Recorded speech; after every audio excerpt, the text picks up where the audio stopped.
Hello. So I'm trying something new. This year I've gotten really into watching stationery and planner YouTube videos. So I'm trying to make my own. So, hello. This is a flip through of a memory book that I started in September of this year. So I'll be flipping through, the past 3 months or so, and just, sharing, recounting some of the memories from this year. I'm so nervous because it's the first time I'm doing this. So please be nice. Okay, I haven't actually decorated the front like the stationery YouTubers. A lot of the ones I watch, they do these beautiful spreads. Maybe I'll get to it at some point. But one thing I did do was in July of this year, I moved to Las Vegas, and to commemorate that, I actually got an embroidery kit and stitched a desert scene, and I made the packaging for that kit the cover of this memory book because I started it right after the move. And this is my husband, but he's very offline. So, out of respect, covering his face. I'm blanking on the name of this embroidery artist, but I'll include a link in the description. I don't know why I'm blanking, probably just because I'm nervous that I'm making my first YouTube talkie flip through video. So here we go. Anyway, I'm using an undated planner by, where's the brand? Marks Ink. I found it on JetPens, which is a very dangerous website for me. But also very fun. So in the front of this undated planner, there's a half-year vision section. So I just gave myself a very broad affirmation to try something, try every day to push out of my comfort zone and to balance that, to be kind to myself in the process. And all of these black and white photos are thermal prints from a kitty camera called a Kittimento that I bought for myself because I don't know why. I just thought I have a tendency to get really interested in a lot of things. You'll see. So I thought actually that the very simple features on a kid's camera and the fact that it only prints in black and white would train my eye more to, light and shadow, because that's really what comes through in these photos. So this is a collage of different photos I took that didn't feel like the strongest photos by themselves, but then that became a cool opportunity to collage with them and see how I could make something interesting, a stronger composite image than the image by itself. I'll give a quick flash of the Archer and Olive notebook I have, where I'm using this to save some of the stronger images that I've taken with this camera. So this was a really nice surprise here, where, I guess the light is making it look kind of yellow. I was experimenting and took a picture of butternut squash, and actually I thought the way the light played on the squash on the smooth surface, I thought it would be a boring photo, and in color it did kind of seem maybe a little bit boring, but when it's just black and white and in shadow, it became so interesting to my eye. And the same for this photo of, the shadow of a small plant on our dining room table. So yeah, that's just how I've been playing around. I put little bookmarks in this so I could show some other things I was doing, like, taking washi tape and using that and the camera to help me focus on a simple shape and try and recreate it with washi tape, which I found really interesting. This one is, not a great photo, but it led to something cool and abstract because I just printed the same photo again, and because it was so complex, there were so many different shapes and shadows, and I just taped on top of it, almost like a color by number, to teach myself how to do paper scrap or like washi tape collage. And it turned into something super cool and abstract to my eye, if you don't know what the reference point is. Yeah, but that kid camera is giving me a lot of interesting things to play with. And then just to show what a very strong image looks like with shadows, very stark contrast. Yeah, I've been having fun playing with that. So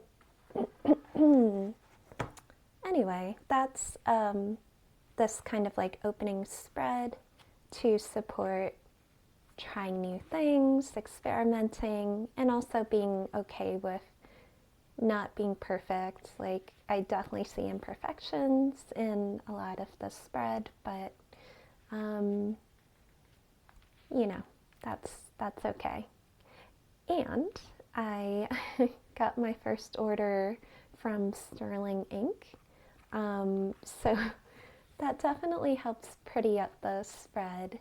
I think you can see the sparkle in the light here, adding just a bit of floral to it. Her illustrations are so pretty that I'm glad I didn't get them until I had started, this collage and experimenting, or else it would have been too tempting maybe to just stick in a safe, very pretty space where someone else did the artistic struggle already and figured things out. But I think it's rewarding to figure out my own thing, even though, I mean, I wish I could create something as beautiful as what she does. Catherine, I think her name is, at Sterling Ink.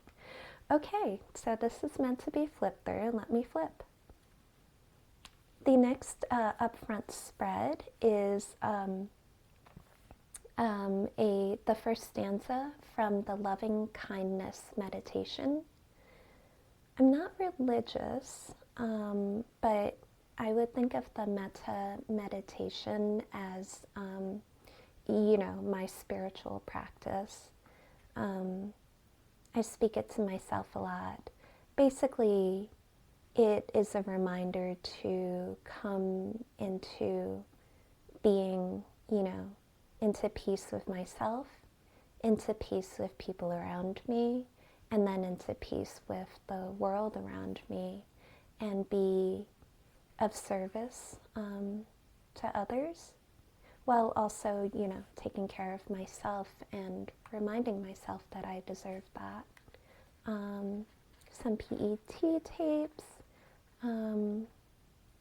Something I've noticed, the stationery YouTubers who I love to watch, like Erin Smith, Jashii Corrin, definitely, and Mark Your Pages, they're really good about sharing where they got all their supplies. I apologize. I'm pretty sure this is from something like the Washi tape shop, but I don't know for sure. So flipping through. Okay, now we're getting into the true memory keeping pages, and for most of the book, I do one spread per week just to, you know, keep it manageable for myself because this is a new practice. And yeah, I wanted it to stay in the fun space instead of being too pressury. So in September, I got my Woobles advent calendar, and this kicked off, you're going to see in later spreads, quite an indulgence in advent calendars this year. I don't think I'm going to go overboard in future years like I did this year. You know, part of the reason being a bunch of them were just, you know, it got overwhelming actually, and some were a little disappointing. Yeah, but I'm getting ahead of myself. In September, I got my Woobles Advent, and I knew that I had a lot of travel coming up because I had moved, but still had commitments in Oakland, California, where I moved from. So, pardon me. So I went ahead and just opened the advent calendar and started working on it. So again, it stayed in the fun space instead of pressury. I also attended an online conference.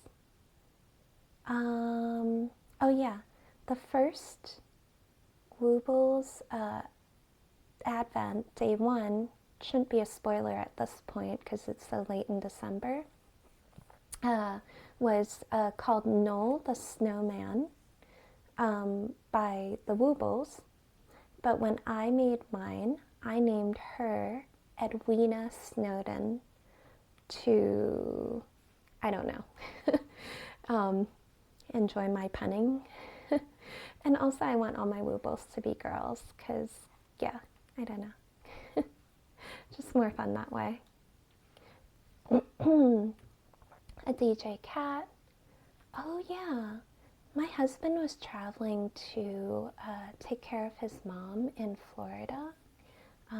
We're switching into the elder care phase of our lives, which is a very tender feeling.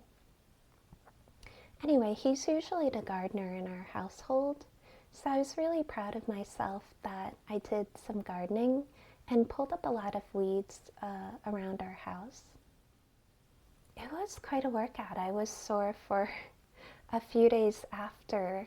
I didn't realize how much work weeding actually was, but because it's not something I do normally, it felt really good that, that I took care of our lovely home and managed to keep things from dying, which is always a nice feeling. I also got in touch with a friend from the writing community who I'd been in touch with before, and she, made a date so that she could come over. I felt really nice that I already had a friend in a city that was new to me, and we had an art day.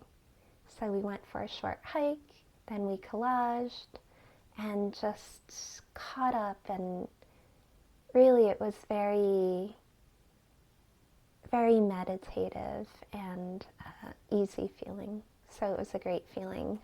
So commemorating that. And then this might be a bit meta, but this is the packaging that came with this journal that I'm memory keeping in. Some memory keeping how I got it, and am starting to play around with it. And a picture of steak, because the reason for moving to Las Vegas was to be closer to my parents. And we're not in caretaking mode for my parents yet, but it is starting to feel more and more precious to have that time with them. But for now, they're actually just spoiling us a lot with really good food. So my dad cooked really yummy steak where the edges got really crispy. His secret, if you eat steak, is, you know, before you fry steak, however you would normally do it, sprinkle a little bit of cornstarch along the edges and the surface, especially where the fat is. And if you then saute it or fry it at as high heat as you can stand, you'll get really crispy edges. So that's his secret. I don't think I'm giving anything away too much, but he's really proud of that. It's really yummy. Okay, on to the next spread. Yeah, this is the end of September going into October. I really like how colorful this is. I'm covering up the barcode in case that gives away my address, and you know, with the internet, there's always someone who knows. But yeah, I ordered really cool art books and interesting small press chapbooks and zines from this press called Ethel Zine. Really cool. Yeah, just really satisfying to read indie writers and publications, and just really tactile publications as well. This was a piece of vellum with a drawing on it. Their books are, yeah, use a lot of vellum and kind of like textile sewn right into vellum. So Ethel Zine. More figuring out how I actually wanted to use the planners I got from, or notebooks from Jet Pens, because, yeah, want to actually use it. And got a book called, again from an independent author, and I think she self-published, but this book is amazing. It's called The Emergency Was Curiosity, and it's a giant art book that's, you know, really validating. It's a collection of small art projects and just self-directed projects that the author embarked on in response to reading Jenny Odell's How to Do Nothing, which I still haven't read yet, and people keep recommending it to me, so now I'm realizing that I want to add that to the top of my list for my next library visit. But yeah, the packaging that the book came in was so cool that I wanted to save it. I love actually how the shipping label covers this funny, serious little cheetah or leopard peeking out, but it actually is its own really cool collage. Yeah, so anyway, I also was taking a short course called the Fodder Challenge, run by Willa Wanders, and the first lesson was to make mixed media mushrooms, and I don't know, you're not supposed to have favorites, right? But this is my favorite, so I kept her. It was so cool. It pushed me way out of my comfort zone to watercolor and speckle and illustrate and watercolor. Yeah, there were a lot of techniques that went into creating this, but it was really addictive. You might see mushrooms in a few of the other spreads because once you get into the zone, it's really addictive to keep making more and more. Yeah, these are little washi bubble stickers that I love. I just love sticking them on everything. Yeah, it's so cool how ephemeral it looks. Okay, continuing with the flip through. I hope I'm doing this YouTube thing right, but yeah, I don't know. I'm so into videos like this, so I'm trying. It feels so awkward. Okay, so on to the next week. I mentioned that my husband was away to take care of his mom. He was actually gone for a whole month because, yeah, just wanted to give her the time and the love and attention as much as possible. And she's doing great, so don't worry. But yeah, the time is feeling precious. So what's in this spread? Brian found a sheet of stickers that put butts on a whole bunch of different everyday items. So there's like a soccer ball with a butt, a hamburger with a butt. I'm trying to think what else. Anyway, he loves pizza and butts, and so do I. So that's the one that I decided to keep as a memory of the whole sheet. But they're all different, so I don't obviously want to use them all up just for the spread. Okay. Then I got my first shipment from Archer and Olive, and at this point, and actually I still don't exactly understand how people use functional stickers. But I thought it was really cool that they were stickers I could write on, so I guess however I use it is how I use it. I also got some stamps from Archer and Olive, so I was playing around with that. So that's a lot of these. We went to the DMV to update our addresses. We had moved in July, but life got really busy in the move, and then still seeing through commitments that we had in California. So yeah, it was October by the time we made it to the DMV, but surprisingly, theme park feeling in Nevada, or at least in Las Vegas, I should say. There was a concession stand, like it was a ballpark or something, and a huge,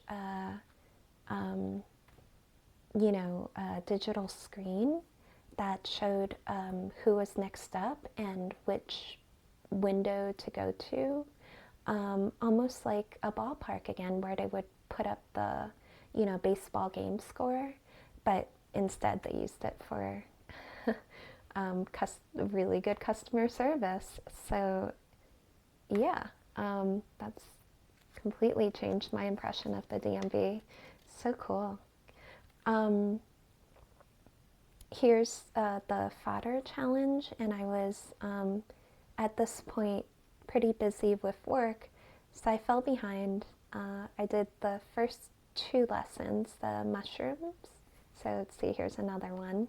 And the second one was mixed media Polaroids. I think I have one in here later. And then I kind of fell off and actually never ended up getting back into it, unfortunately. And we didn't have lifetime access to those lessons. So that's a shame.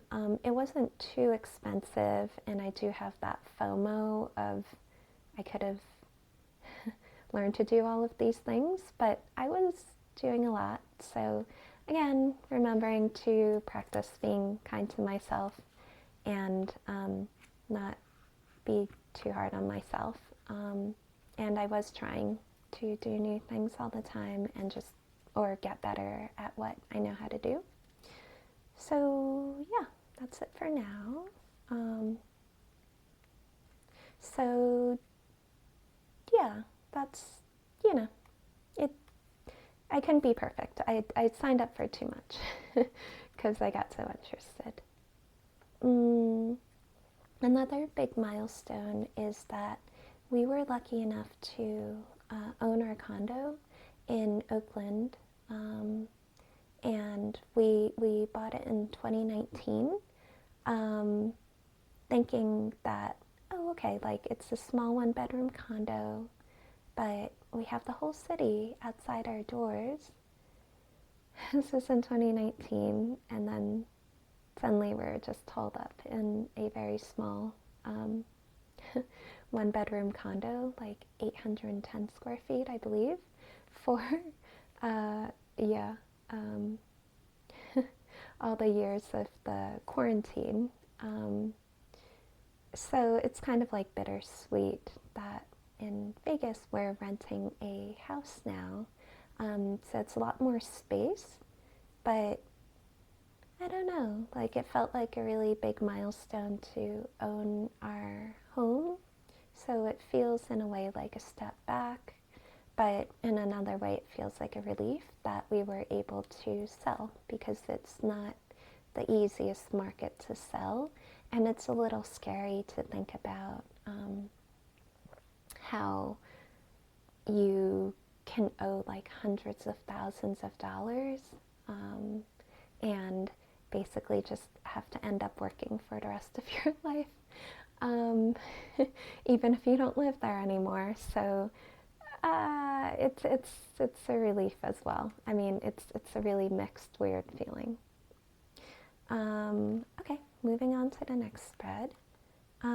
Here you can see, like, I'm playing around with a lot of different styles. I guess it adjusts based on the ephemera that I have.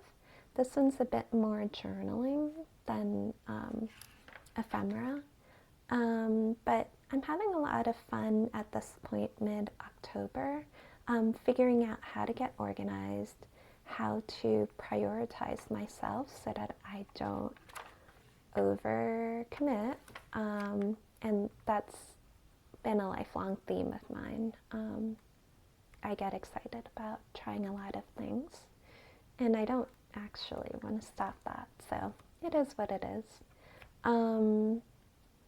Also getting to test out the different stickers. So this, I think, is again PET tape from the Washi shop.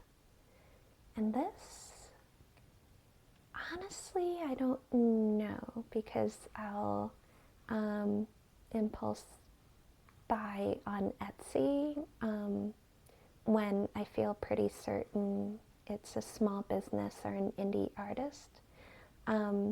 So I think it was kind of like one of those little mystery boxes from an Etsy shop. If I can figure it out, I'll add the link in the description. Although now it's feeling like the description's going to be a whole homework project. Oh, this is a new thing. This is a sticker, but it looks like I drew and painted it, because it's a rub-on sticker. So it's just like incredibly thin, and it just melts into the paper. Yeah, I think that's so cool.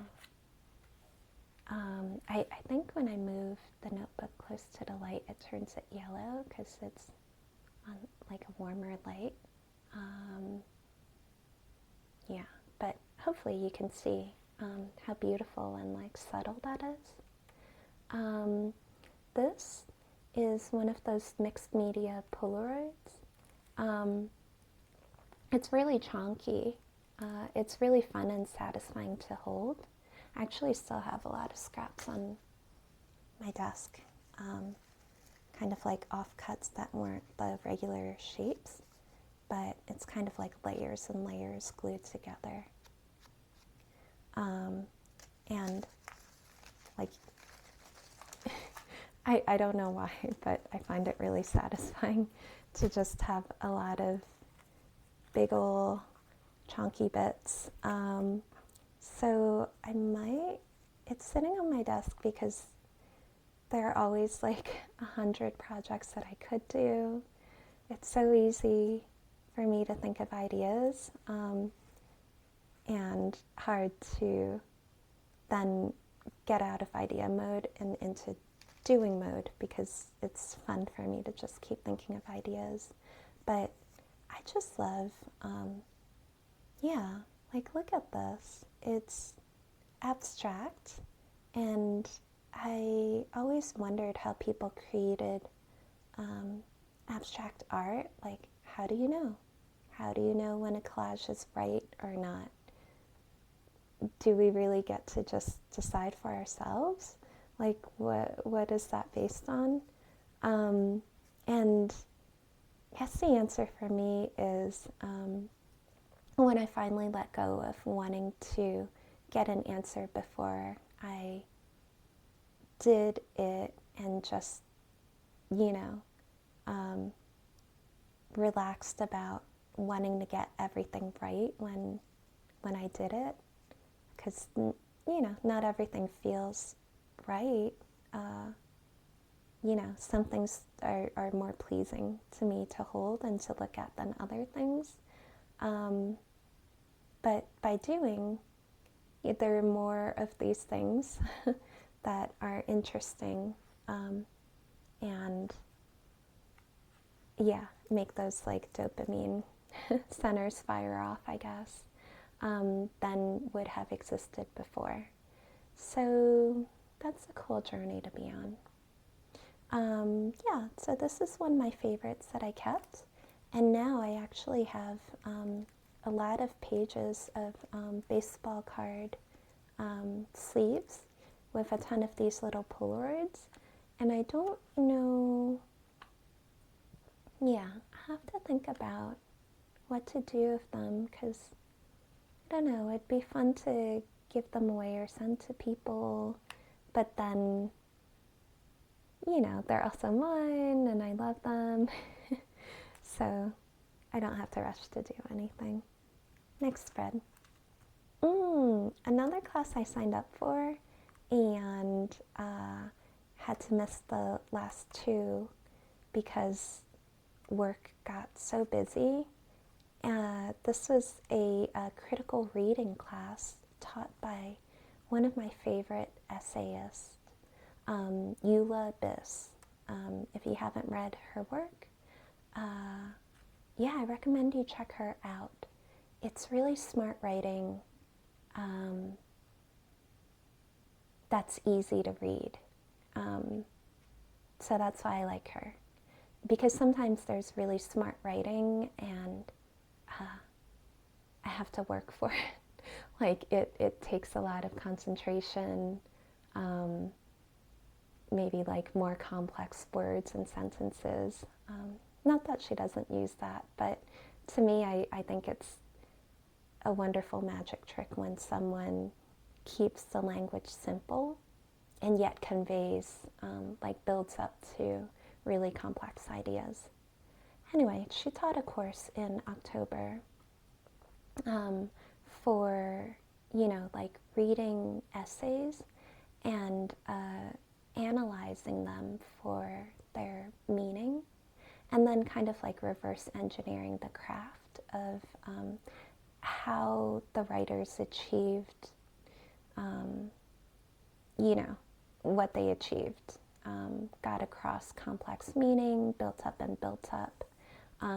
The symbolism, the ideas within the essays. A really, really amazing, incredible class. I had to miss the last two, but they were kind enough to send recordings to me. I feel like worried because, of course, I don't know if she noticed if that I wasn't there for the last two, because it was a fairly large seminar, because she is, I can't tell I'm such a fan that in my mind she's very famous and accomplished. But she's pretty famous-y. And yeah, I just hope that she doesn't, if she did notice that I wasn't in class, I hope she didn't take it personally, because I would never. Oh my gosh. Okay, I'm talking too much about it. This is, I guess, this random generalized anxiety of I don't want the things I do or don't do to come across badly to other people or to hurt their feelings. Least of all, someone I look up to. Okay, move it along. Oh my gosh, we got a tasting sample of different coffees from this company called Onyx. I think they're based in Tennessee or Kentucky, which is really interesting because, you know, if you said the states to me, I would normally guess, you know, they mix like whiskey or something, but they do coffee, and yeah, one of the coffees we got to taste in that sampler was this one, and my husband and we're not, you know, like expert coffee tasters or anything, like we know what we like, but when we tasted this one, we just stopped and were immediately like, we have to write down what this coffee is. Yeah, like we would love to have this one again. So I think this is subjective, right? Like it depends on what type of coffee you like, but holy heck, if you tend to like light to medium roast, very kind of like fragrant and on the milder side, this just, yeah, it was fantastic. I save a lot of fruit labels because moving here, again, to be closer to my parents, has really, really underscored the kind of the stereotype that Asian parents show their love with fruit and food. But it's a stereotype for a reason. Truly, food is the way that my parents communicate.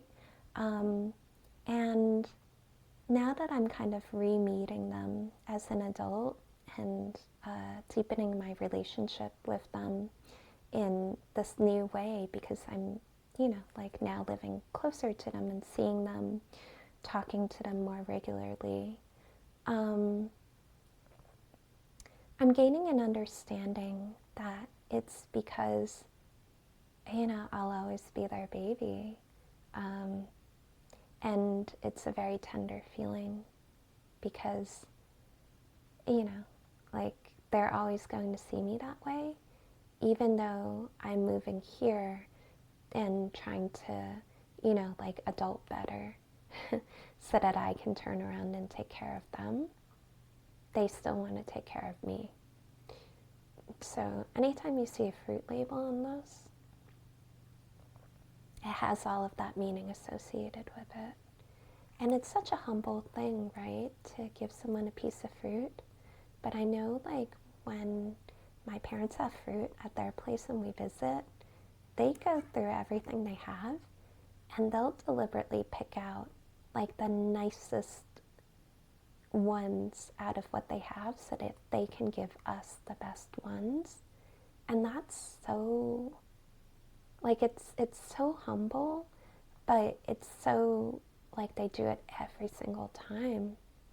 And I used to argue with them, not like actually argue, but say, no, keep the best stuff for yourself so you can enjoy it too. And after a while I realized, you know, with this kind of love, the best way to show my parents' love is to receive love the way that they're trying to show it to me, instead of what you know, is still an impulse in me to be like, no, like, meet me on my terms, you know, relate to me my way. But actually, you know, it's kind of like growing up to realize how they want to communicate with me, how they want to be received, and suck it up and receive it. Because there's nothing even to suck up. It's like, thank you for the amazing fruit. I feel guilty that you're giving me the best of everything, but why would I make it even like more work for you to give me that if that's what you're choosing to do? So very lucky, very loved. Yeah.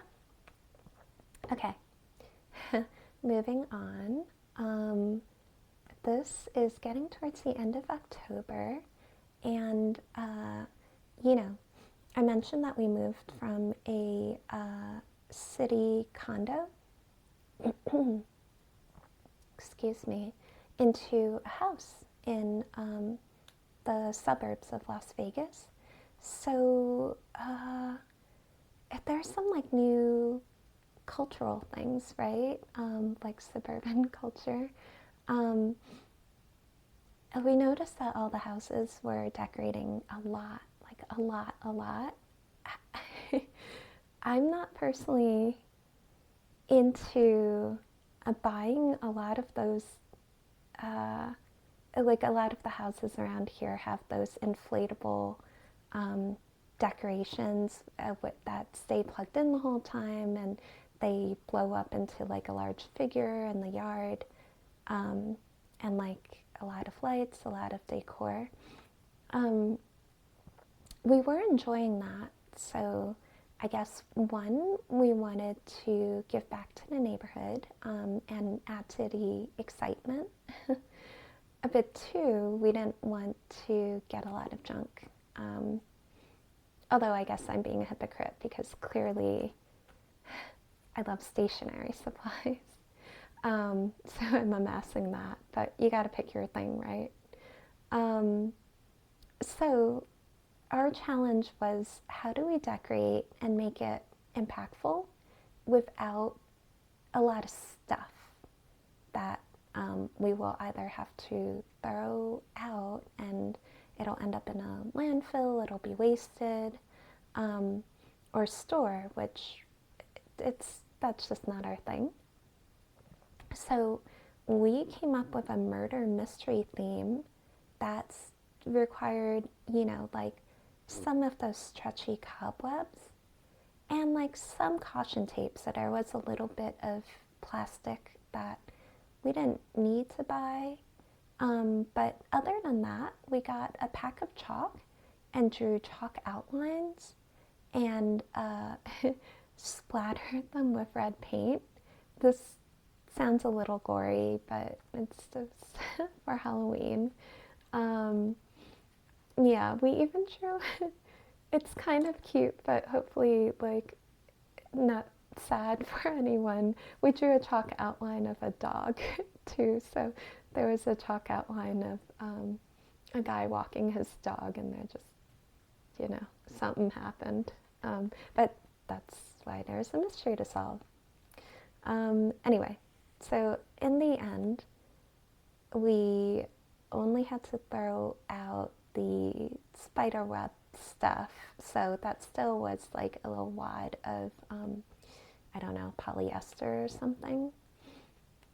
The caution tape ended up, yeah, being in good shape, so we rolled it up, and I don't know if we would want to repeat exactly what we did this year for next year, and become known as the Murder Mystery House or something, but I'm sure we can use it again for Halloween, or I don't know, if we decide to do a really weird DIY project, we can caution people to keep away from it. I'm rambling. Okay. Oh, I finished Edwina Snowden, the Snow Gal, in my Woobles Advent. So I opened day 2. Yeah, I guess I went a few weeks before I opened another crochet project because clearly I was missing like classes left and right for crafting, as well as writing and like reading, critical reading. So yeah, but I got caught up enough to open day 2, and it was a kit for a cute little red cardinal. And the Woobles kit, she's called Tori, and I ended up calling her Cardi C. I hope you like puns. Okay, next spread. So now we're at the end of October into early November. I have this covered up as well because it has some flight information, but I did some memory keeping because on this post-it I have notes about a flight that my mom took this week. And another personal share is the reason for the timing of our move is that my mom got diagnosed with Parkinson's disease. So that's why the time feels so precious. Excuse me. So mostly I'm not, we're not too emotional about it because, you can't go every day like lamenting something that is the way it is. But for whatever reason, just saying it right now on a video to strangers got me emotional. So,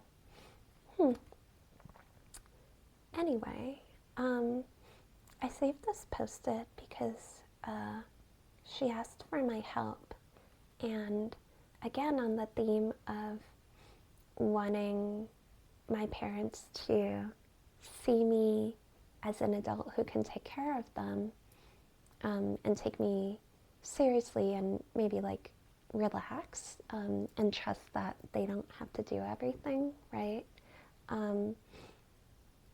I've been asking for years for them to tell me how I can help with things, and so it felt really good that she did reach out and ask.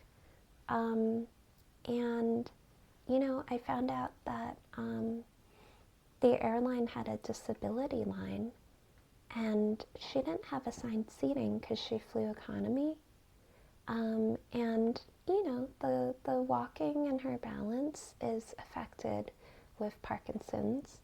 So I just called and had a conversation just to ask what was possible to decrease the amount of time that she had to walk, as well as maybe seeing if she could get an aisle seat so she wouldn't have to climb over through, other seats and other people because of the balance. Honestly, it's hard, even for me in my youth and health, to do that. And it yielded, even more than I knew to ask for or that she knew to ask for. Like, they had the wheelchair service, and they were just really kind. So, that felt nice. Again, very humble, which seems to be the lesson of the year for me. It's all of these small things that make a big difference. And it was just really nice that all the people at the airline were helpful and, had so much empathy. Okay, switching out of emo mode. This is the follow-up to the Halloween theme. We put Brian, my husband, designed little evidence stickers. So we put the candy in plastic baggies and stuck the evidence stickers on the baggies. So very simple, but we saw through the theme, and we saw a few of our neighbors even have like photo op moments with our decoration, which feels like a big suburban holiday decoration win. Okay, continuing on the stationery, like going down the stationery rabbit hole. I found the Stationery Selection through YouTube, because I was following, some planner people, and then it recommended My Life Mitts, which, I just love her vibe. She's so chill and creative. I like that she does a little bit of everything as well. And just from watching her videos, I learned that she has a small company that ships Japanese stationery to the United States, where I am. So I found like really cute, like this isn't washi tape. I think it's called masking tape, even though it's see-through. But it's beautiful, beautiful strips. And this is where one of the washi sheets of stickers were different wildlife designs made with washi tape, like sticker collages. So that's where I got the idea for trying out washi tape collages before, when I showed you the Archer and Olive photos and stuff. What else? Oh, this is a company that I had wanted to order from for a while, and I finally did. It's called Ni the Mama, which is Yo Mama in Chinese. So huge focus on my mom, but not really, because that's not the same thing. But they have really cool, funny, and cute designs. I got a sweatshirt with a little rice cooker on it. I just found that really funny. I will say that my parents saw the sweatshirt and didn't comment on it, and I thought they would, because I thought it was so cute. And the generational misunderstanding, like, I love them, and we're deepening our relationship this year, especially with the move and like with my mom's diagnosis. But they're still my parents, and they still drive me crazy. They saw the rice cooker on my sweatshirt, and they're like, when I asked them, like, oh, didn't you see my sweatshirt? Isn't it cute? My dad was like, oh, I didn't want to say anything. I thought you just got it for free and didn't change to come over and visit us. And he wasn't even saying it to be mean. He said it, oh my God. He said it that way to like show how nice they were being by like not asking about my free trashy sweatshirt, I guess. Oh my God. Anyway, I guess every generation thinks the next generation's fashion is like weird, right? So cool, keeps me young. Oh, okay. Another suburban life achievement unlocked. Brian and I went to Costco, and holy crap, I didn't get it before, and now I do. Wow. I don't know. I have like urbanist guilt about it, because why do we need to buy anything in bulk? But oh my God. Yeah, I get it now. I'm a fan. Okay, anyway, moving on. I got my Las Vegas I voted sticker, and I really like what I did, like journaling around the sticker. Um, we also,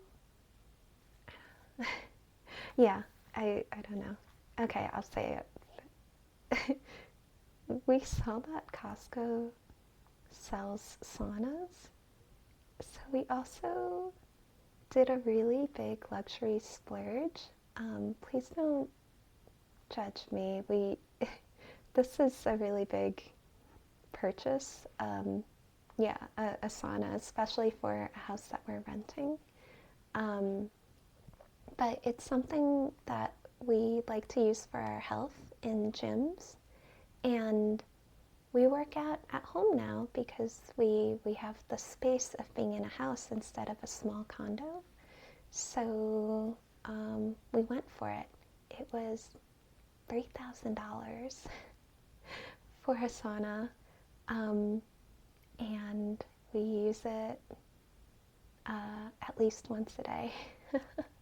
But yeah, I guess we basically set up our own gym in our home, and that was the really big thing that I missed about belonging to a gym. Okay, I hope you don't judge me for that. That's really, like, I feel shy about saying that because it was such like a huge purchase that's purely in like the luxury space. Um, but I do feel like it has health benefits, and we were able to invite my parents over to use it too. So that that felt really cool. Um, oh yeah, okay. So in November, I guess I was a little bit faster on the crochet. So I finished Cardi C, the cardinal, and started on this squirrel who, if you don't know me, my name's Shirley. So obviously, whatever the Woobles kit calls the squirrel, she's going to end up being named Squirrely. But she is, I started in early November, and it's 6 weeks later, and I've been too busy to finish her. So she's going to take her time like a lady. My mom was away during this week because, of the flight that I helped her with. So we met up with my dad and had kind of like roast duck and pork and vegetables in a small little like strip mall restaurant. And I think with this move, it has me thinking about how to seek out like things that connect me to the Chinese culture, especially of art. So since I'm obsessing over stationery, I sought out Chinoiserie washi tape, which was surprisingly hard to find. One reason is because I haven't bought anything from Amazon since I think it's been like a really long time, something like 6 or 7 years. Yeah, that's it, and I'm not virtue signaling or anything. It's not for me to tell anyone else what to do, but I don't like the way that Jeff Bezos treats his employees, and that I just don't need anything from Amazon. But because of that, it was a little bit harder to find the thing that was on my mind to find. But I found it on Etsy and supported a small business. So that's what I did. Yeah. And yeah, I really love how the spread looks, the mix of, like swatching all of the washi tapes. And yeah, like a big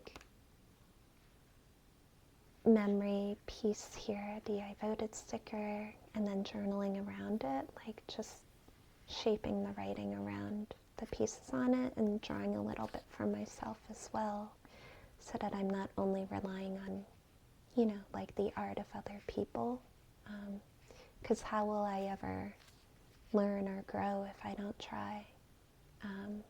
Yeah, which is my focus. So, moving on. This is a really long video. I don't know. It's my first one. It feels like really, really long, and I don't actually want to spend too much time editing or doing like homework. So I think I will end up uploading this very long and seeing if it feels good or not, or maybe, yeah, anyway. I was thinking to myself about the videos that I like. I guess with long ones, I put it on in the background, and it helps me get work done because, you know, it feels like I'm just hanging out with someone. So, I don't know. Maybe I can give that to someone else as well. But, all right. Onward to November.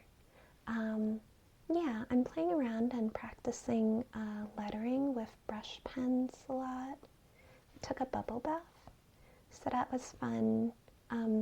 For me, I had a lot of fun with this bubble washi tape that was from the Stationery Selection. I was part of that order. Drawing my own little bubbles and combining that with kind of like, you know, like tapping colorful markers or dot pens. And dots, I like how all the different sources of bubbles came together and feel cohesive. Oh yeah, these are the color dots. But they tend to bleed through the paper, so I have to be careful when I use them of not resting the marker, like pressing it too hard. What else? Oh, Brian and I tested a few different recipes because we were invited by another friend who I didn't know had moved to Las Vegas a year ago. And I knew her when we worked together in Oakland, but you know, when I changed companies and she changed companies, we didn't have the built-in like easy friend time anymore. So we fell out of touch, but somehow she figured out from, I think like an Instagram story of mine or something, that I was in Vegas near her. And so she reached out and invited us to Friendsgiving. And it felt so nice to, again, like, already have friends in a brand new city. And it was such a cozy gathering. Rachel is so good at, I don't know if you can see in the photo, it's not a really great one. And I don't want to show the other photos I have because I don't have anyone's consent. Like, I didn't ask if I could show their faces online. But she did like just gorgeous like table settings, and there was a gratitude wall that, you know, like we all wrote on. It was just a really nice time. And it really felt like, gosh, we're not like in a brand new city all alone at all. There's been none of that feeling lost, like we don't know anyone at all since we've moved here. So that's a nice feeling. Here is more washi tape. It's been a lot of stationery. I think I've been doing a lot of stationery shopping to deal with stress with work and with the move, and with, you know, like worrying about our parents and if we're going to be able to take care of them. So that's actually a lot to think about. And um, retail therapy is how I'm dealing with it a little bit. But yeah, I found these washi tapes that are, just kind of like can be more background texture with the thought of doing this like collages. They only work with solid colors and patterns like this because, yeah, like I wouldn't want to rip up, a pretty picture or something. Yeah, so prepping for that. Oh, okay. These are pictures of my parents, but I don't know if you can see. I tried to cover her face, but still give people a sneak peek. My mom's anti-paparazzi. This cracks me up so much. So then I used like one of the stickers I got from Nee the Mama, because that combo of like, yeah, your mama, and indeed, this is my mama, and she don't take no crap, even from me. And then my dad showing off, so he's just flexing, but protecting their privacy. I got them like a cute little flower pop-up card bouquet, and I found the instructions, the illustration really helpful, but also really funny. Like, just poke it in the bottom. Yeah. On this side, what you're seeing is one of many prototypes. My husband does a lot of design work, and I co-founded a reading series called Secret Nook. Here, Secret Nook, with a friend in Oakland at the beginning of 2024, and we had 4 events in 2024, and Brian was helping us figure out designs for the December event to close out the year. So yeah, like this is one early design, and then he was also putting all of the previous poster designs together so that we could figure out how to make a sticker sheet to commemorate the year that we've had. So as you can see, we ended up with this design, and yeah, printed it on holographic foil, which is just amazing. Like, yeah, I hope that you have the same feeling in your life of going for something and just out of passion, right? Like, not because anyone asked you to, and just creating something. Yeah, it's just incredible. This series took on a life of its own. I guess I'll link to the Instagram account in the description as well. That homework assignment really seems to grow and grow. Ugh, maybe I'm not cut out to be a YouTuber. I don't know. Comment and let me know, but nicely. Oh, wait, did I put a sticky? Okay. Put a sticky here to hide I guess it's my old address, so it probably is okay, but still. There's no such thing as free money, but I actually got a random $52 check sent to me because there was some sort of like class action suit. I don't even know what it was about. I'm sure I got a notice and thought it was junk mail.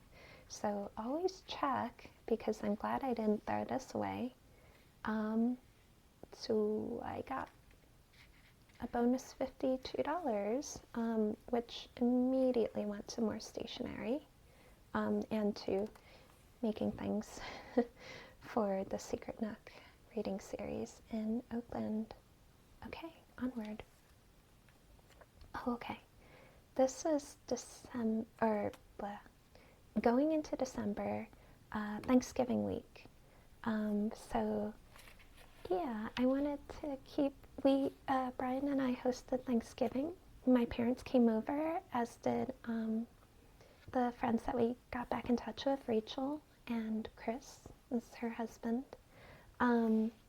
So yeah, I mean, this is so dorky, but I deliberately wrote the shopping list on pretty paper because I knew I wanted to keep it, because it's like, oh wow, like what a grown-up moment to be the ones to host Thanksgiving, especially with my parents coming for that, right? Like, yeah, so that I can prepare everything for them and just show them a really nice time for the holidays. So I did that. I love this paper.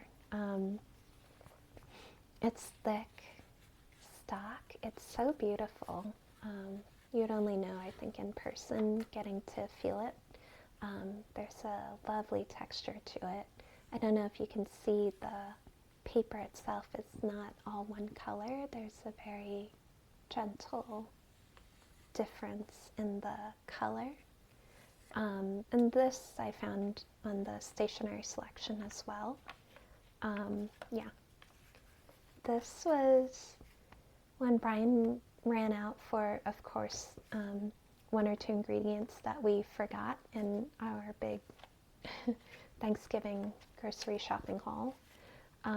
He, yeah, did the romantic, come home with a bouquet of flowers thing. So I like the pattern. I like the colors that goes along with that. Autumnal, Thanksgiving-y feeling. And also, yeah, I don't want to take that for granted, to have such like a thoughtful, talented, creative, romantic partner. So amazing how memory keeping works, right? Like all the meaning that this little bit of bouquet wrapping can hold, but it's there. We got a surprise gift of an advent calendar with a different jam in it every day, from Bon Maman is the brand, but from Brian's aunt and uncle, and I just kind of covered up their name because I didn't ask, if they would be okay if their names being out there, but what a cool feeling. And then luckily I had Archer and Olive like little jam washi tapes from 2 different sets, because I've been going and ordering kind of like old sets, and picking and choosing what I like instead of subscribing to anything, because it's tempting, of course, but I think I'd rather pick out what I like. So that was fun. And we got the sauna set up. So I'm really proud of this collage, actually. This is another Archer and Olive washi tape. I drew the flames in case you couldn't tell that it's hand-drawn. I know it's hard to tell because it's so professional looking. But yeah, this is us just melting in the sauna happily. And God, there's so much oversharing in this long video, but I got some new cotton underwear, fruit of the loom, but it amused me to include that in a spread with like jams, because fruit, jam, yeah. I said at the beginning of the video that I went a little bit overboard with advent calendars. So the one I pre-ordered from the calligraphy box arrived. I got one from a brand called Some Lil Things with a really cute bunny called Lil, L-I-L. And I was really excited for Some Little Things because it was a stationary advent that also baked in, you know, like an escape room mystery, like every day had a puzzle to solve. I'll be honest, Brian and I got stuck on day 10 and couldn't get through the whole thing. It was a 12-day Advent. So I just opened my stationery and got on with my life. But I got really cute stationery, so, you know, I still got the Advent. Here's a little photo of my Advent setup where there's an embroidery kit Advent here from Blooming Ferns. This is the Advent that I got last year, the only one, and it's probably my gateway drug. I enjoyed this Advent calendar so much. Like, it just gave me a little bit of one design to embroider every day. Just a little bit, like 15 minutes of embroidering, and I made progress. I didn't have to think too much about anything, and every single day was wrapped like in just this like lovely way. Yeah, I had such a great experience with this that's part of why I went gonzo this year. And then we were also enabled with the Jam Advent. Yeah, here's, so I made a little holiday corner with the Advents. Here's the Woobles one, embroidery, and this is the calligraphy box one.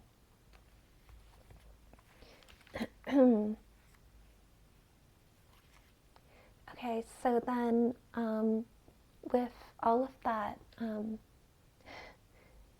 shopping, especially for ephemera and small things like stickers and stationery items, I shopped the Black Friday deals on Container Store to figure out how to actually organize and be able to find and use all of these things. So that's what this is. We also, with the long weekend,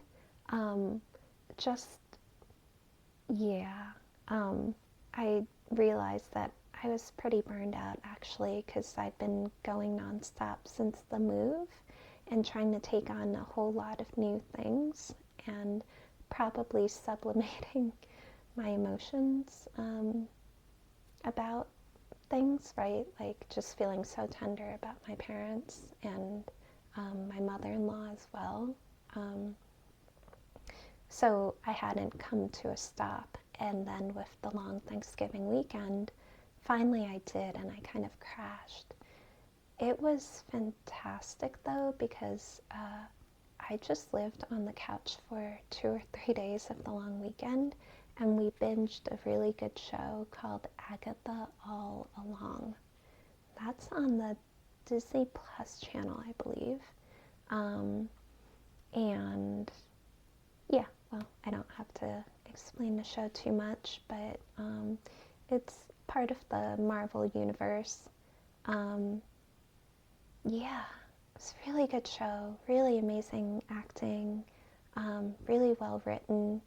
Gosh, like not a whole lot I can say bad about it, but of course everything is subjective, personal taste, but I would highly recommend this show.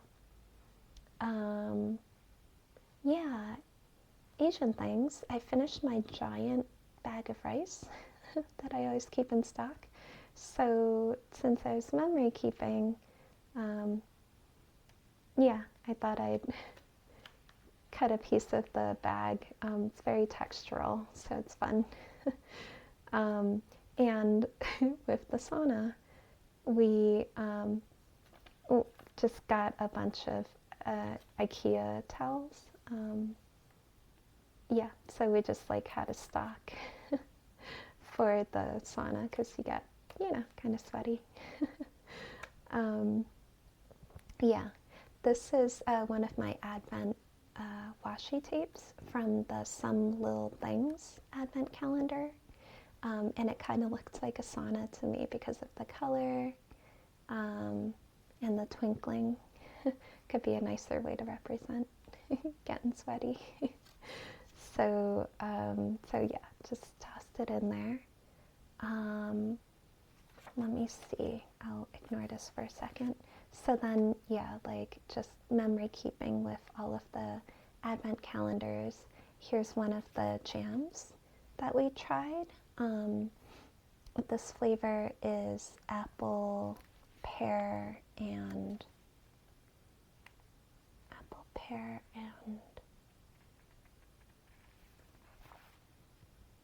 apple, pear, and the third thing, is that honey? Maybe it's honey or orange? Well, yeah, let's say apple, pear, and honey. I'm pretty sure that's what it was. I thought I would have a lot of these little labels to stick all over, but actually, this is the only one we've opened up so far. Like, we've opened up the advent calendar doors to get our flavors every day, and that's exciting, but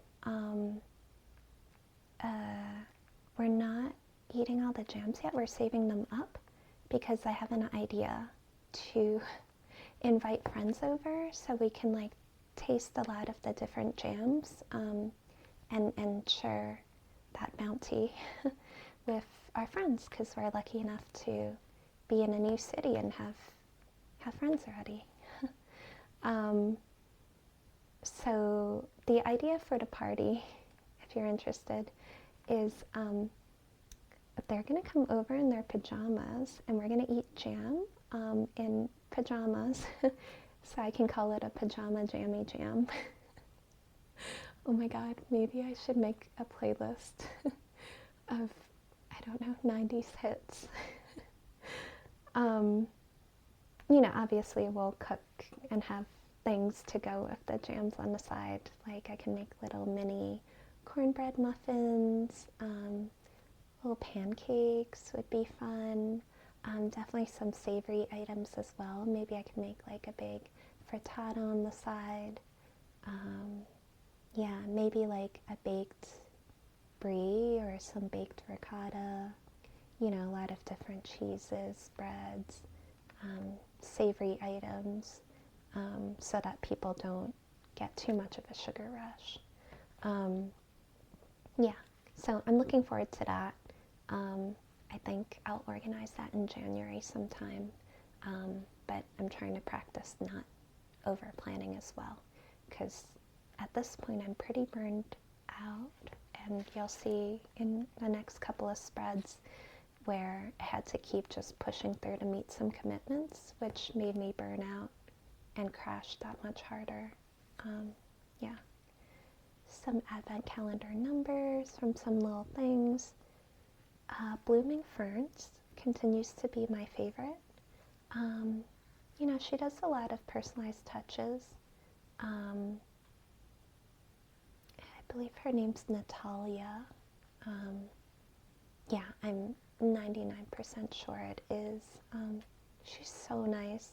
I found her on Etsy, and the other advent calendars are cool, but she clearly hand wraps all of these, and there are just cool touches, like day 10 had this like blue velvet ribbon, you know, little like hand stamp tag.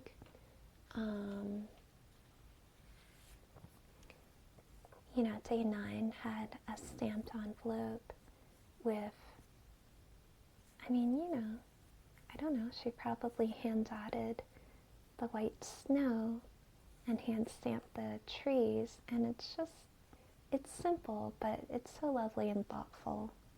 So if you embroider, this is my number one recommendation.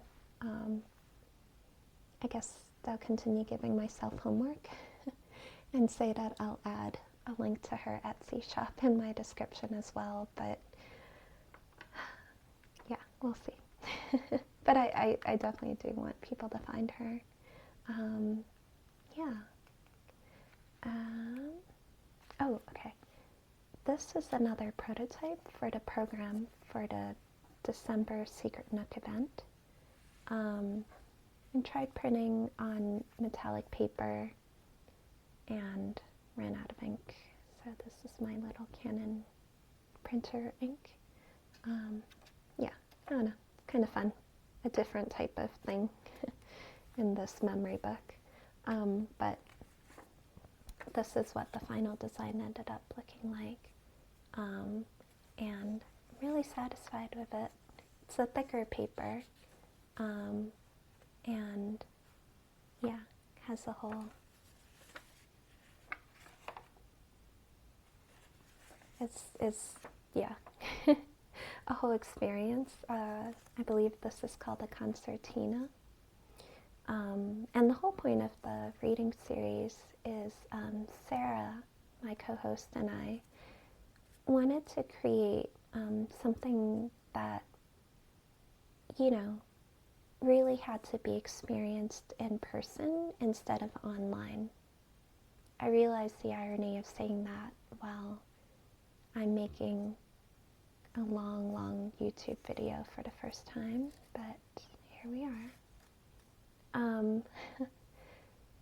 The thing is, with a reading series, you know, if you're asking people to come out,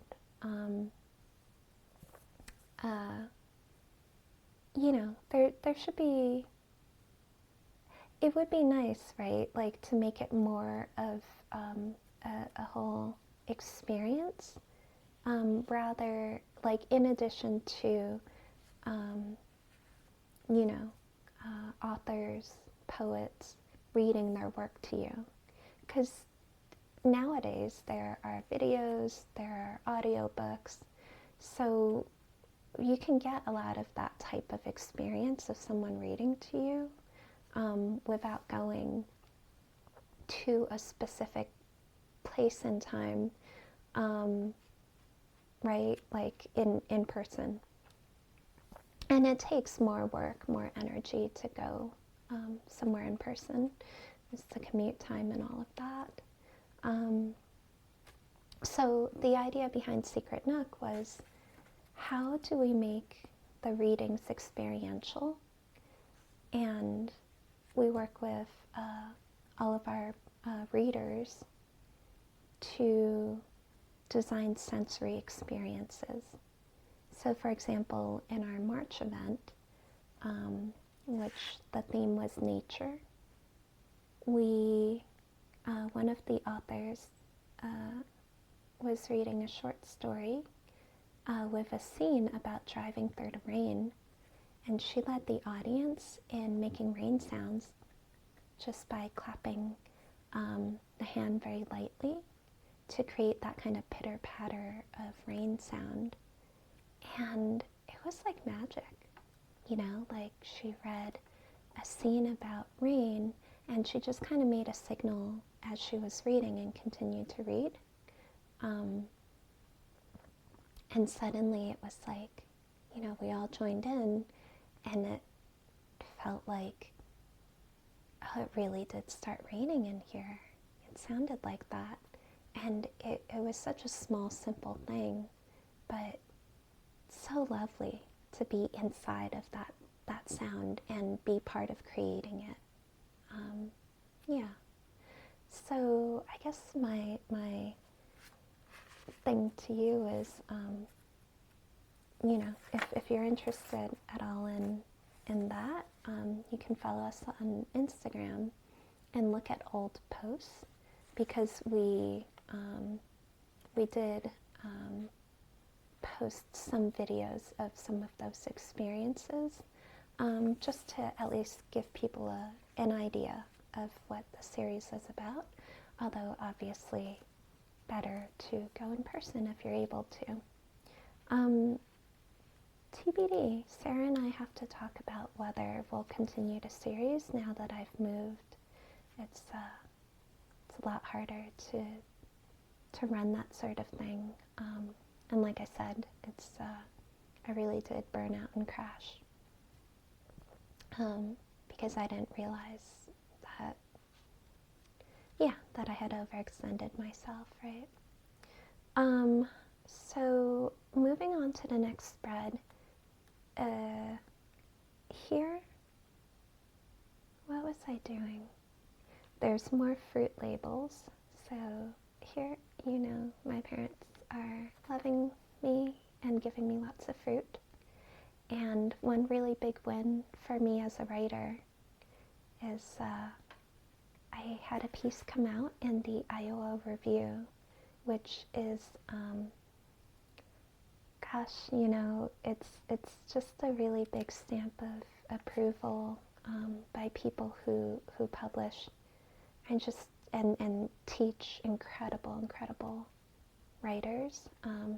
Just got an excellent reputation in the literary world, and I can't believe I got a piece in one of their issues.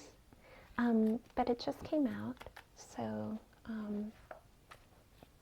the timing of it is interesting. When I wrote this and submitted it, I did not know, that my mom would be diagnosed with a disease, that, it would become, just kind of more and more precious to have my time with her.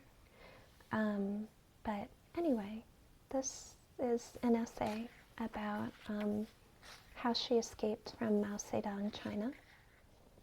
And she used to tell me this story as a bedtime story. So of course, I thought of it more like a fairy tale instead of thinking about the fact that my parents were actually refugees who had to leave China during a time when a lot of people were starving and died. And actually there was a lot of violence by people in China against other people in China. I didn't know a lot of that history. It feels pretty recent that I finally started learning more about, why my parents left, and learning more then about my own history. Just building up a connection to it. And you might notice that the format of the essay is kind of interesting. It's a little bit different. My way into writing about my mom's story, and then my own about, finally learning about the history, and the context behind what she did tell me, and then starting to ask a lot more questions and do research so that I knew more about the things that she didn't tell me before. It was a process, and I ended up writing about it in 3 different columns, which is why this piece is called Her Story, My Story, History, because I think this is true for everyone. We only know parts of what other people lived through, and we know what's documented, and we know, for us, how we make sense of everything incoming towards us and how we think things through. But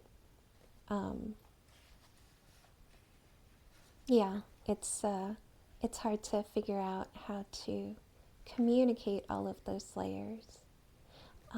So anyway, that's a bit of a segue, but my spread for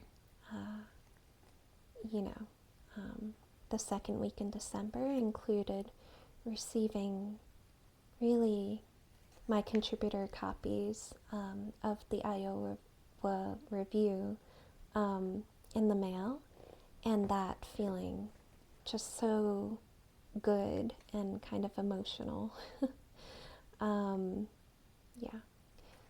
Fruit, books. I went to the library for the first time, a library in Las Vegas, and pretty futuristic. I didn't realize libraries had the technology now where you could put a whole stack of books on what looked like just a metal plate, in a specific marked area on a counter, and it printed out a receipt with, 5 titles in that stack. I didn't have to scan them one at a time or anything. So that felt, yeah, very futuristic.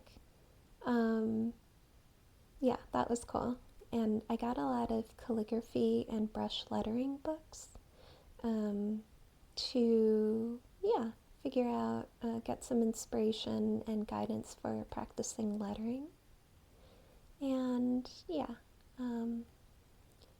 also ordered yet more stationery. This seems to be a weekly occurrence now that I'm talking about it and doing this flip through, from the Coffee Monsterz Co. Really, really cute artwork. I guess I'm pretty late to discovering them because a lot of people in the stationery world seem to know about this brand.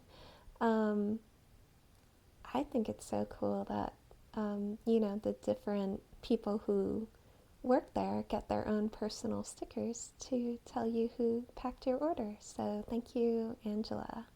I love your emoji. And then, yeah, a little side trip to the post office to mail out some gifts and Happy Mail packages. And then, oh yeah, this was the big final push where I had to ignore that I was burned out and just see through the really big commitment of the 4th reading event in Oakland. I had to fly back because when I co-created this series at the beginning of 2024, I didn't know that I'd be moving. So yeah, this really pushed me over. I totally crashed after this, but it's really nice to look back at. Here are my little boarding passes. I like the way, yeah, barcodes look, and kind of stacking them in a column. Yeah, these are all stickers from the holographic sheet to commemorate year 1 of The Secret Nook, and who knows if there will be any future years, because now I'm not local. But my friend picked me up from the airport. We had a lot of food and just sat and had amazing catch-up conversation with happy hour prices for yummy food at Grand Lake Kitchen, right by Lake Merritt. So it was really nice to go back to a place where I had lived for a good long time, and yeah, soak it up with a little bit of a tourist feeling. And then Sarah, my co-host of The Secret Nook, and I each surprised each other with gifts, which is really sweet. She spoiled me. She knew, of course, that I got really obsessed with stationery this year. So she got me washi tape with 2 different themes, weird cookies and cowgirl tarot. And let's see if I can find it. A 2025 calendar, ring light, of neglected murderesses. So yeah, we're into violent feminism, I guess. Not a surprise. I'll show more of the washi tapes that Sarah got me. Here are some of the weird cookies. I started swatching them thinking they would repeat, and then I had fun kind of writing little cult member things, like imagining them talking to each other or talking to me. Yeah, which is what I'm doing right now, making a YouTube video. It's very meta. Anyway, hello there. Would you like free pancakes and secrets? Ooh, weird cookies. More weird cookies. Moo. I'm a star. I stopped swatching them because there were actually a lot of stickers and I was still not seeing any repeats. So I didn't want to actually end up just using all the stickers to talk to myself in this notebook, although that also would not be a bad use now that I think about it, because I really amused myself. Like, look at this weird cookie. And I wrote an internal dialogue. Don't fart, don't fart. Don't fart, little Betty. He's got a don't fart face. You're okay. And then, yeah, Cowboy Tarot. Which is, yeah, really cool, interesting modern art. Look at these weird chickens. Okay, anyway. Really amazing, thoughtful gifts. I just hope that she enjoys her gifts as much. And then another surprise that Sarah had for me during the event was our theme was presence, mostly interpreted by our performers as mindfulness, like being in the moment. But Sarah took the approach of presence, like a gift, like a wrapped gift. So she, in the second half of the show, came out in a gift-wrapped box. But I had to then do everything that required hands because she didn't have time to cut armholes. So she was just a walking gift box, which is really funny. I mean, I screamed laughing and almost cried from laughing so hard. So she got me.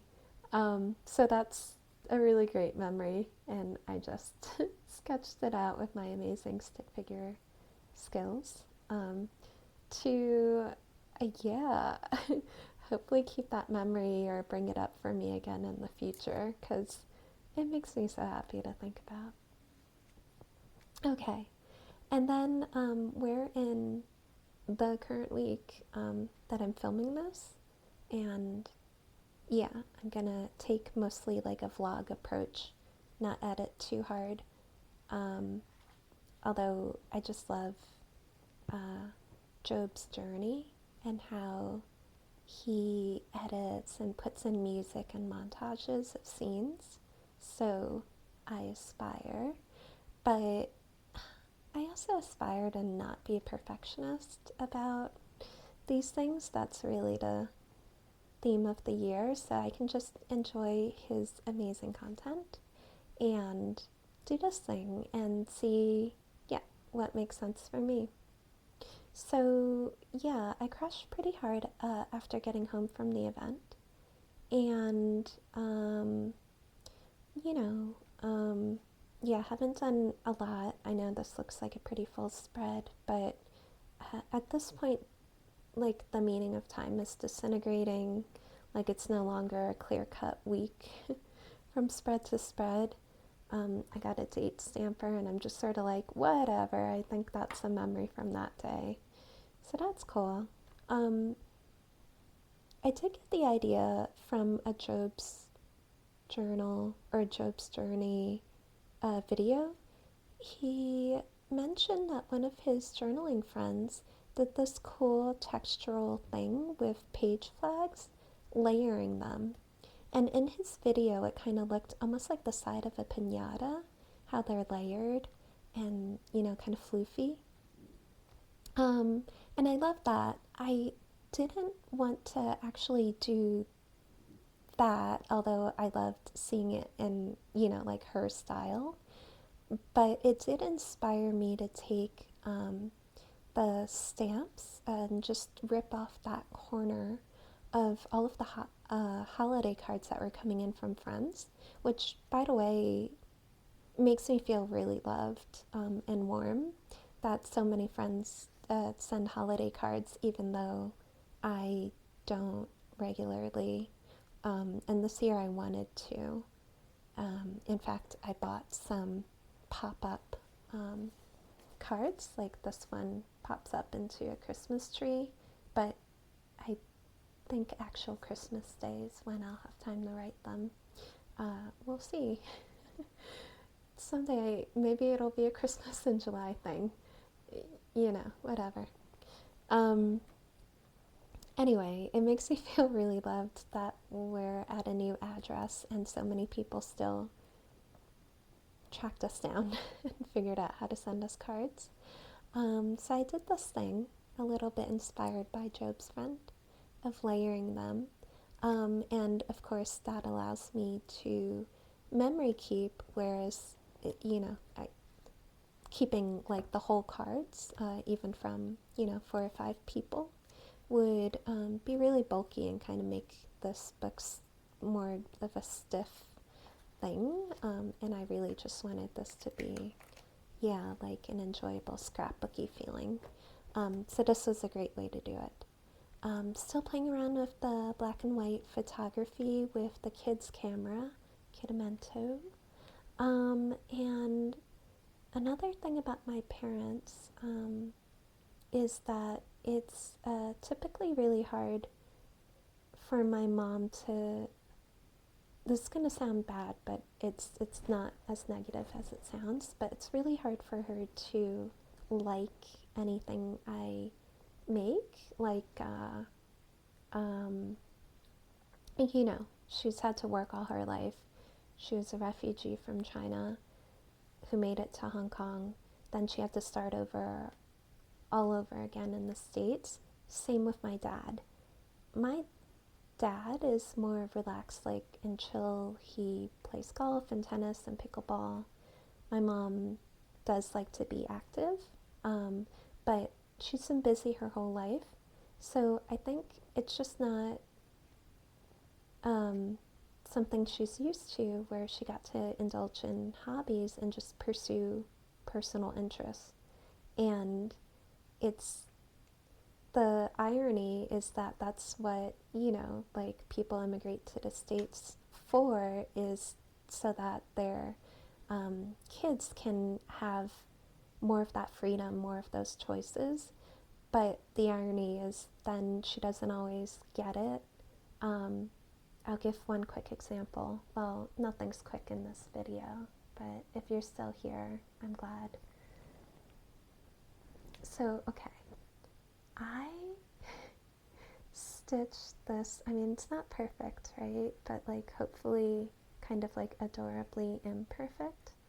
I stitched this whole hedgehog from a kit by Kiriki Press.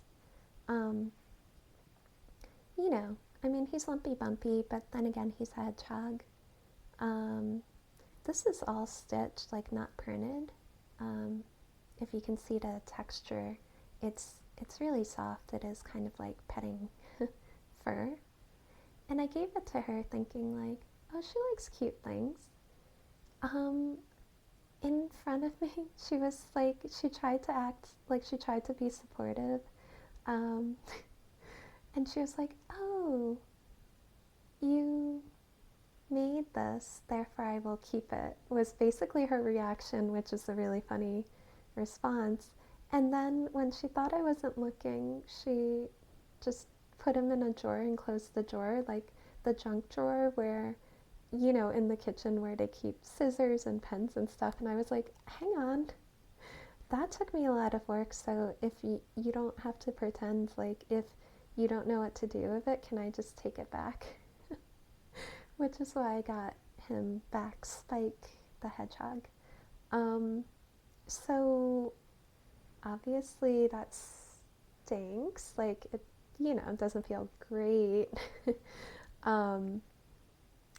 But we're learning each other's languages, right? Like, we're learning how we can connect. And a lot of the growing up that I've been doing has been to accept, my parents on their own terms and not push it and not be like, you should just automatically understand whatever I do and value that. Because they've sacrificed so much so that I could do any of it. And it would be pretty fair to say that, like, oh, that's a way stronger expression of love than her being like, oh my gosh, you stitched a hedgehog, and getting that. Yeah. All of that context to say I was so excited when a different version of this photo that I took in their house of fabric flowers that she has arranged. I think these are lotus flowers. I was so excited when I showed her the picture. I'll show you right now. I put it in my larger, like, photography, more visual diary. When she reacted really positively to it. So that's why I wanted to give that context, not to trash talk my mom or make anyone feel bad, because she, you know what I mean, like, that's her thing, and that's our evolving relationship, learning how to see through each other's eyes and connect, like, bridge that gap. But she really liked how this photo came out, and the beauty of the camera is, like, I could just print one out immediately for her, and she was just looking at it and actually kind of petting it, like, oh, this looks like a drawing or, a painting. It's so beautiful that you took this photo. So it's a simple little photo. The thermal printing is like receipt paper, basically, that prints by applying heat to the paper. This is the exact photo. I just printed another one out for myself because, gosh, I want to keep that memory. That's a really big win for our connection, and just for her meeting me where I am, me meeting her where she is. And the other really amazing thing, I mean, just a bunch of things about that day was, she talked me through one of her recipes, which is really huge because usually she's trying to do all of the work and she just doesn't want me to worry about anything. She'll just do it for me, which is that's really amazing. And at the same time, I'm kind of like, this is my inheritance, or the part of it that really matters is irreplaceable. It's all of the knowledge of, like, your lived experience. What will happen if I don't learn to cook these dishes I love? Who will pass them on? Who will keep them alive? So, yeah, clearly quite a theme of what's on my mind this year. It's universal. We're mortals. So she finally heard me. So our relationship is really evolving in a lovely way, where she, instead of rushing through and just doing things as quickly as she can, she slowed down after we ate lunch and said, I'm about to make a recipe for in Cantonese it's called man tofu. I think that translates to marinated tofu. And it's kind of like one of those things where there's really just 3 steps. You slice up the tofu, with this dish you get the firm tofu, slice it up, saute it in a pan, toss sauce on it, and let the sauce soak into the tofu. And you're good. And, you can do a whole bunch of different ingredients, but it can be as simple as soy sauce, a little bit of hoisin sauce, some mushrooms, and if you get fancier with it, you can get those freeze-dried or dried mushrooms and dehydrated mushrooms and scallops. rehydrate them and add just a little to this recipe, and it adds a world of flavor. But my mom, like, the reason it's a special recipe is because she has her special ways of doing things. So for her to slow down and explain, I'm trying to think of a detail, kind of like the cornstarch detail with the steak, that tip from my dad. With the tofu, gosh, I'm blanking on it. I swear I wrote this down because it was really meaningful. But there were things where it's like there are 3 steps, but within each step there are like 10 different things she's thinking about and just doing without thinking about. It was kind of like that, and there are different like variants and options. So when she started talking, I guess, yeah, then it was like downloading her brain and a whole lifetime of experience. So that was really special. So far since the move, I've learned 2 recipes, or 3 actually. One for shoyudan, which translates literally to water egg. It's a salty egg custard, and it's so good and so easy to make. So I practice it at least once or twice a week. And it's so interesting. When things are really simple, they can take a lifetime to master, because then it's all in the touch. So one tip I picked up for the egg custard was, just one day she mentioned, when I sent her a photo of my latest attempt, she said, "Oh, okay, the texture still looks bubbly, like a little rough. That means the heat got too high. So if you keep an eye on it, you can lift the lid of, like you steam the custard. Lift the lid a little, point the lid away from yourself so the steam doesn't burn you in the face, and release that steam, and that's how you can control the temperature when you notice the signs of the egg getting too hot." Now, if recipe books included all of those little details, the tips that come from just experience, the whole book could be just one recipe. So that's the gold. That's the amazing thing that she's passing down to me, and hearing me when I ask for it, which I think for a long time she didn't. She would just be more like, "No, I'll just cook it for you. Like, it's too much work to explain it to you," which did kind of hurt, right? But she didn't even mean it to brush me off. She meant it like she wanted to take care of me as a sign of her love. But yeah, that's how we're overcoming this like gap in our communication, right? Is working through that. So anyway, we've gotten to the present week. The final thing I can show is, of course, with my stationery rabbit holing, with all the channels I'm watching, and then of course the YouTube algorithm, there is no way to not get obsessed with fountain pens. And you can see I drew my preppy platinum fountain pen, which is like an entry point pen. Yeah, it's actually not a bad sketch considering I don't really practice drawing all that much. Oh,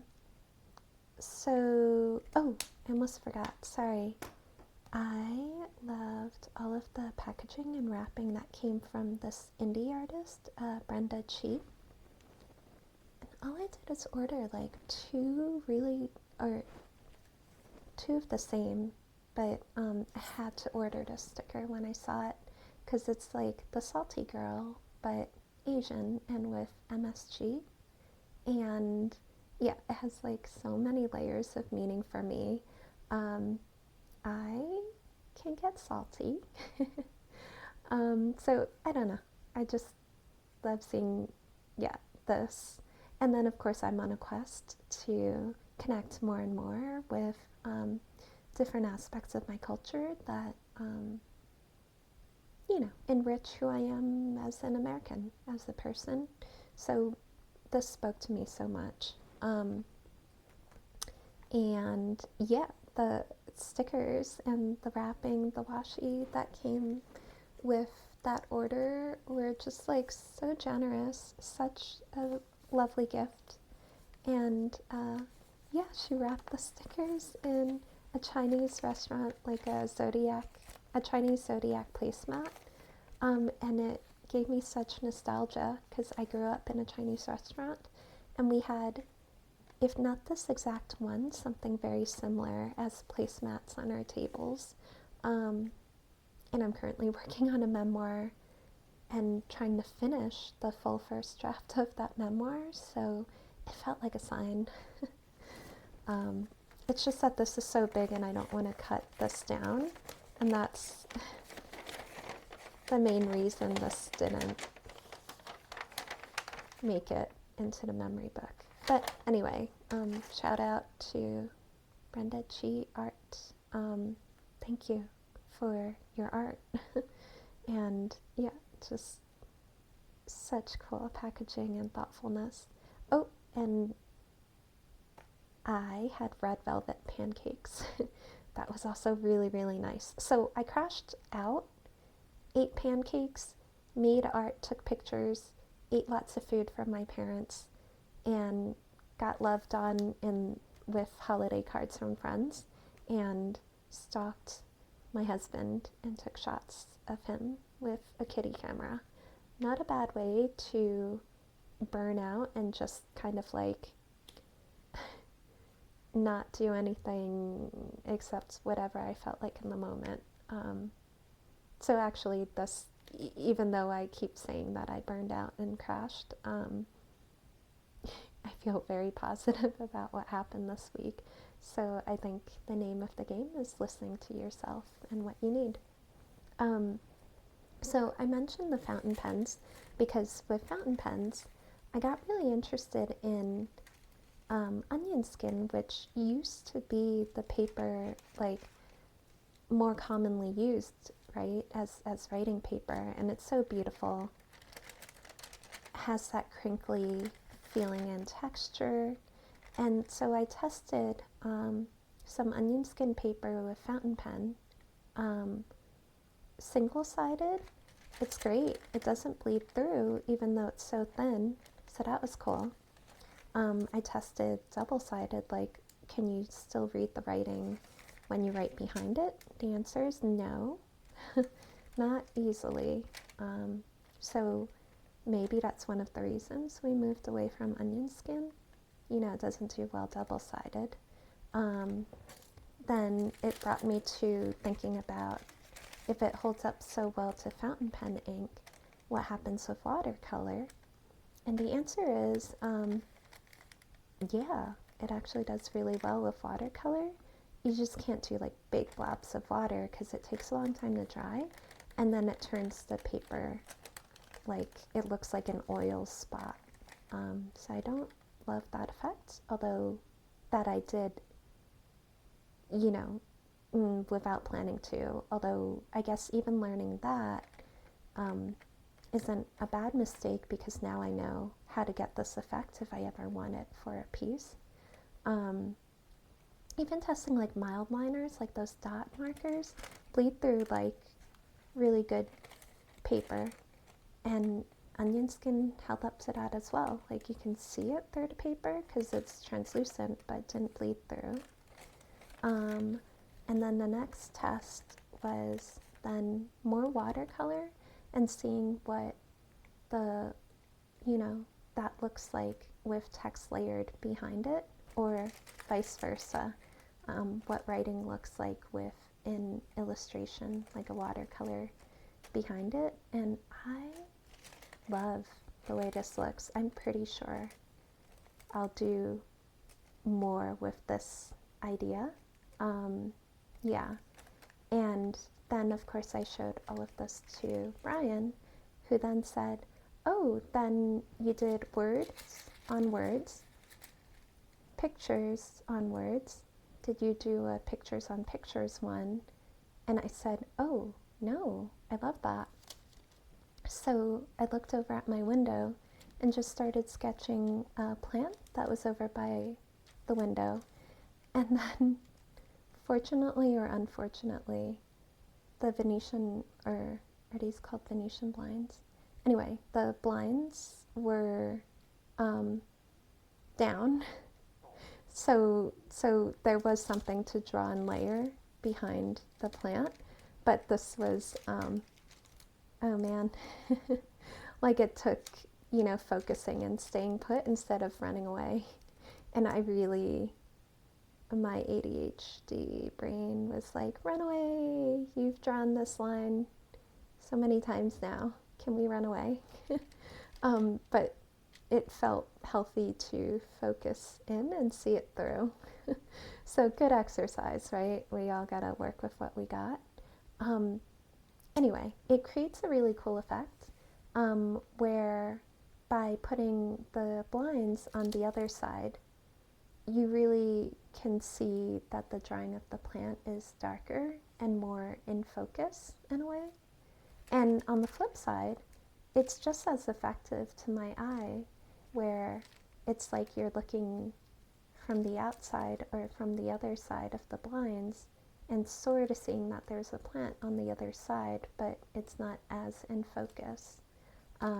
So yeah, this one isn't even going to be a collage spread because I think this needs like a quiet context to appreciate just what's happening here. But I wanted to remember it because, yeah, Brian inspired the idea. I love his art direction and, yeah, like how encouraging he is with these various interests. And I just want to remember, like, when I've tried something and I really like the way it turns out. Yeah, like this memory keeping is for me ultimately. So that's 3 months of, a new little chunky boy. I'm really liking this form of memory keeping, and I guess they do keep a lot of memories because I talked a lot. If you're still here, I guess comment with the fountain pen emoji. Let me know you got to the end of the video. I'm gonna probably try, yeah, a whole bunch of different videos styles that I've been enjoying. So I'll probably do like a journal with me at some point soon. Maybe a plan with me, since of course yeah, I've gone down the stationery and planner rabbit hole so far. Yeah, we'll see. Let me know what you like. I don't know. I think I'm mostly doing this to just do it and express myself in yet a different way because I'm very into trying new things. So we shall see, but if you're still there, whoever you are, thank you for joining me and, I don't know, connecting across space and time, which is a really interesting thing to do. Peace.